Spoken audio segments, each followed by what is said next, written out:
In ancient times, they called Kabbalah mysticism. But if you tried to explain the computer just even 200 years ago, or the fax machine or the internet, they'd call it mysticism. So Kabbalah spoke about concepts that were literally not just centuries, but even millennia ahead of time. So for example, the Zohar, 2,000 years ago, which is 1,500 years before Columbus, the Zohar spoke about a round earth. To quote, "The whole world rolls around like a ball, so that some people are above and some are below." The Zohar said 2,000 years ago that true reality exists in 10 dimensions. Can you imagine? We just learned about dimensions in this century, that there's other dimensions we can't see. So Kabbalah said true reality exists actually in 10 dimensions. Now, why is that important? They said, if you look around with your 5 senses, we only detect 1% of true reality. The remaining 99% is hidden, says Kabbalah, in these other dimensions.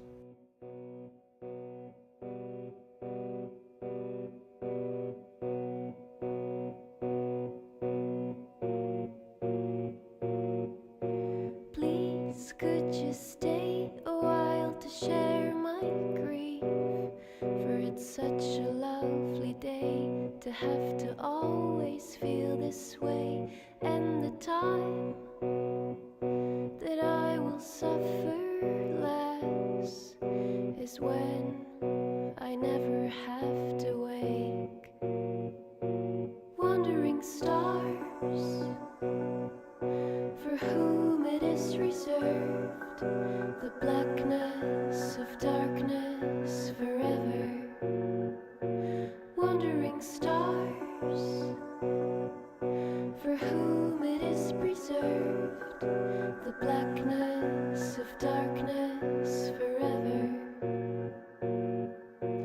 Those who have seen the needless sign of dread, like a husk from which all that was now has fled, and the masks that the monsters wear to feed upon their prey. Wandering stars, for whom it is reserved the blackness of darkness forever. Wandering stars, for whom it is preserved the blackness of darkness forever.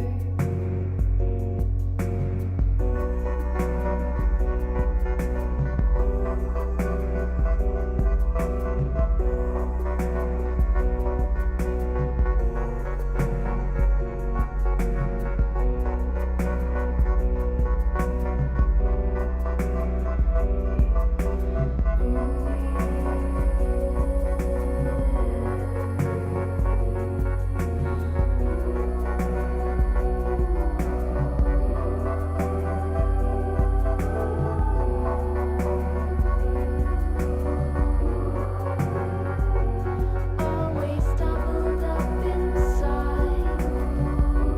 Take a while to shed my grief. Always doubled up inside.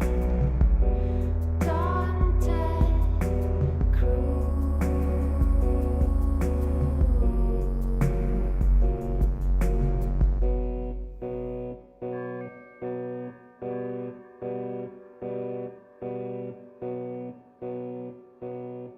That song is a version of Wandering Star by Portishead, back from the 90s. It's a great song, but it's actually quoting from the book of Jude, as I'm sure some of you recognize. Jude being really the only specific mention of what today we call planets anywhere in the Bible. I believe there is one other reference in the Old Testament which certain translations render planet, but honestly it's a lot more ambiguous as to whether that's a correct translation or not. But in Jude, Wandering Star is undeniably, referring to, that's what the ancients all the ancient peoples called the planets. And the context of that verse is extremely interesting because, of course, in verse 13 of Jude chapter 1, he's talking about ungodly men who've rejected authority and followed the way of Cain. And he makes a number of poetic descriptions, one of which is they are wandering stars for whom the blackest darkness has been reserved forever. So he's making an external reference, directly linking the wandering stars with judgment.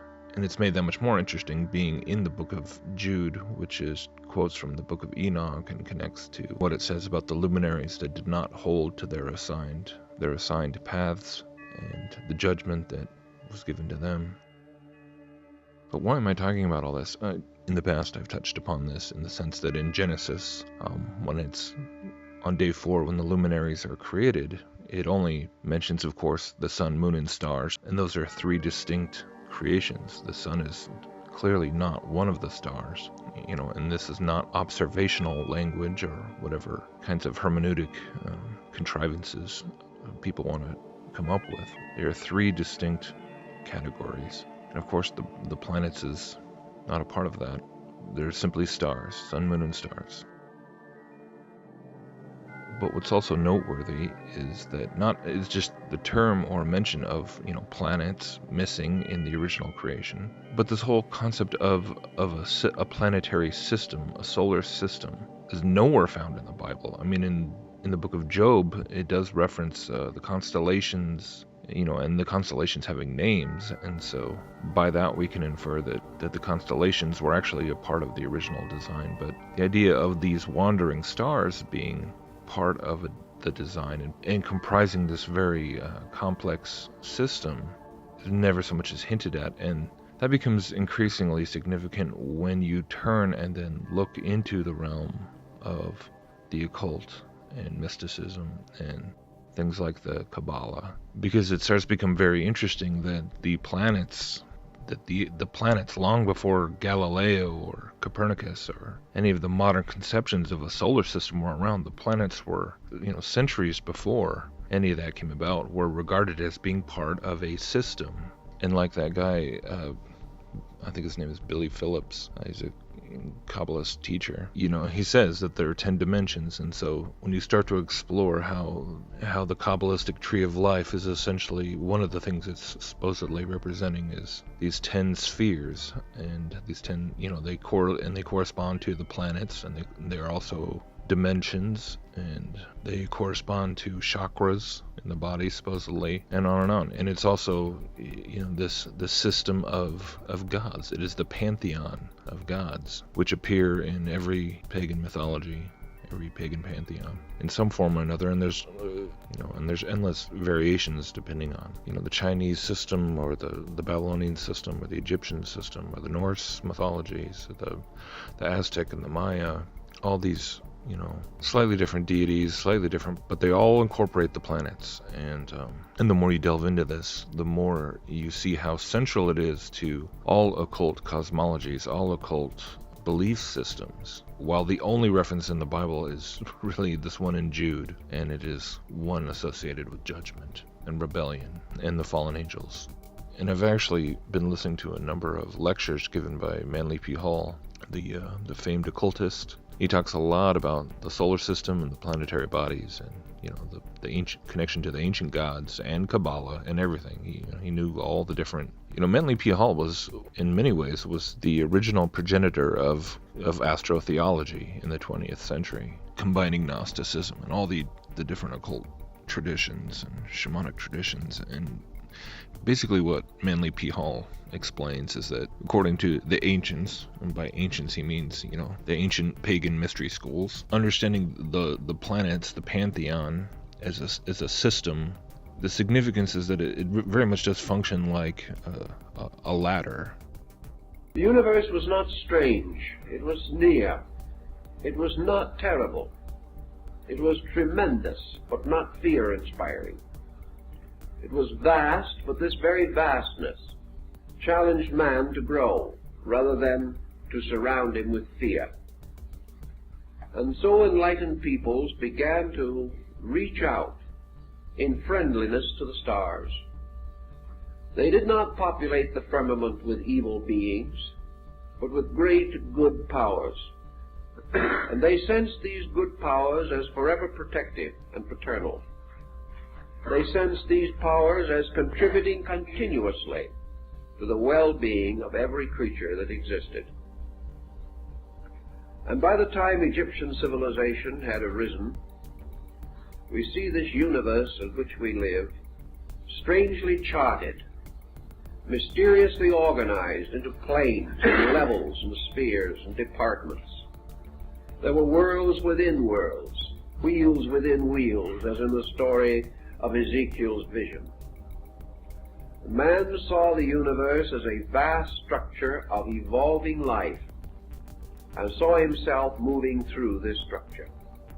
You know, according to any form of Luciferianism, there's no such thing as sin. There's no such thing as a rebellion against God. It was simply some kind of a choice that was made back in the distant past to go on this journey of discovery, this journey of enlightenment. And so man left his original abode in the stars, living with the gods, and came down to the mortal existence that we now have. And he came down through these planetary levels, these dimensions, these spheres. And so the ultimate goal is to eventually ascend back up through them and go back to where we came from, to return to the stars. And this is what is so interesting once you really start to kind of look at just materialistic Copernican cosmology and what it says, how in so many ways it does seem to be actually preserving these old pagan mythological concepts in a materialistic form in some way or another, in the sense of, you know, we're all star stuff, we came from the stars, you know, there's a materialistic embodiment of that. And then conversely, by going back up through the stars, by spreading out and conquering the solar system, you can even think of the planets as being these like stepping stones, these stages of, you know, exploring the cosmos. And it is pretty uncanny how it still mirrors so much of the underlying concepts. And the more I really think about this, the more it makes sense in the way that that's really all that Satan cares about in the end, is the embedded teaching within this false belief system versus that false belief system. He doesn't really care whether someone is deceived by atheism or materialism, scientific materialism, or if they're, you know, full-blown occultic mysticism, you know, or whatever combination between. It's all, the net effect is the same. And that's why it's pretty amazing the more you study about Copernican cosmology, where you can see these parallels and how, with all the changes, it's still, you know, there's nothing new under the sun. You know, I think about the analogy of, you know, it doesn't matter, like Satan doesn't care if, you know, if you prefer Harry Potter, you know, or if you prefer Star Wars. Either way, it's the same witchcraft, it's the same Gnostic worldview being preached. You know, he doesn't care, you know, whether you like wands or you like lightsabers, you know, it's all the same. You know, it makes no difference in the end. And again, going back to the quote at the beginning, when he's quoting from the Zohar was written in the 13th century, talking about Earth, the Earth rolls, and there's people on top of it and people on the bottom of it. The Bible never says anything like that. Yet in the Zohar, which when you really boil it down, I mean, it's either a total forgery, or what I would say is almost certainly it's a demonically inspired book. It's an occult book. It's a doctrine of demons. So we see the origins of all these concepts coming from the mystery schools, coming from mysticism, coming from the occult. And it's continuing to preach the same message of ascension, of returning to the stars, of becoming like gods. That's what transhumanism is. It's the same old Luciferian message. And it's all a lie. The Bible does not teach anything resembling a planetary system, a planetary map. That's what this tree of life is. It's basically the idea. And it makes sense when the original design for the creation, the original purpose of the stars that seem to be administrated by the angelic beings, was to serve as to mark the times and seasons. That's what it says. So it was a calendar, and it was a map. That was the original intention behind the luminaries. And of course, the way Satan takes everything and perverts it and spins it and twists it into a Luciferian message, of course, that's what the luminaries have been turned into, this map towards apotheosis, a map for That's what this the Kabbalistic tree of life is it's like a diagram outlining how to navigate your way through the planetary spheres, through these dimensions of reality, turning it into a map through Satanism, which is just a labyrinth of lies and dead ends and, leading you to hell.